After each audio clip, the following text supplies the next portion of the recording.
Comment ça marche s'il y a un programme qui a des conditions d'admission? En fait, les conditions d'admission varient d'un programme à l'autre. Il y a certains programmes qui exigent seulement que l'élève soit promu en première secondaire, alors que d'autres peuvent avoir plus de conditions, comme la réussite de certains cours. Il y a d'autres conditions aussi qui peuvent être ajoutées par les fédérations sportives dans le cas du sport-études, par exemple. L'élève doit remplir toutes les conditions d'admission pour être admissible au programme. C'est donc important que tu en prennes connaissance avant de faire ta demande. Qu'est-ce qui se passe si les places sont limitées dans un programme? Il faut faire attention parce qu'il y a souvent plus d'élèves qui répondent aux conditions d'admission qu'il y a de places disponibles dans le programme. Les écoles, dans ce cas-ci, appliquent alors l'ordre de priorité prévu. Par exemple, dans plusieurs programmes, la priorité est accordée aux élèves qui résident dans le bassin de clientèle de l'école souhaitée. Comment ça fonctionne, les 3 choix de programme dans le guichet d'admission?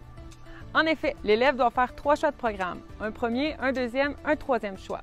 En novembre, il recevra une réponse par courriel uniquement pour son premier choix.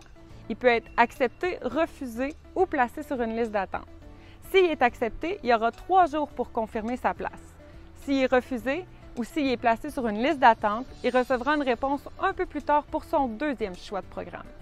Le processus se poursuit comme ça jusqu'au 3e choix si c'est nécessaire. Le tout se déroule durant le mois de novembre. Il faut savoir aussi qu'il y a certains programmes très populaires qui sont complets dès le premier tour.